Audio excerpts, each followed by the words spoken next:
کبھی کہیں پر سنا ہے تم نے کہ کوئی اپنے پرانے کپڑے کہیں غریبوں میں بانٹ دے اور پھر کبھی ان سے جا کے پوچھے کہ کس نے پہنا وہ سرخ جوڑا، وہ سبز چادر کسے ملی تھی، کسے ملی میری نیلی جیکٹ؟ نہیں سنانا، کسی کو فرصت نہیں ہے کہ خستہ کپڑوں کے روگ پالے، پرانی اشیاء پہ بین ڈالے یا اپنی اترن کے بھید رکھے۔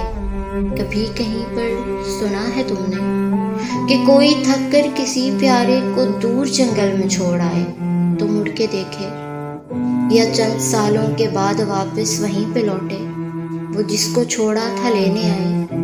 نہیں سنانا، کسی کو حاجت نہیں ہے لڑکے کہ رفتگاں کا عذاب جھیلے، پرانی بازی کو پھر سے کھیلے، کسی کے ہونے کو اپنے جینے کی شرط کر لے۔ اسی لیے تو مجھے یہ بالکل فکر نہیں ہے کہاں تمہاری عمر بیتی یا کیسی حالت میں وقت کاٹا، بچھڑ کے مجھ سے کسے ملے تم۔ مجھے یہ بالکل فکر نہیں ہے کہ میری اترن کو کس نے پہنا، کہ میری اترن کو کس نے پہنا۔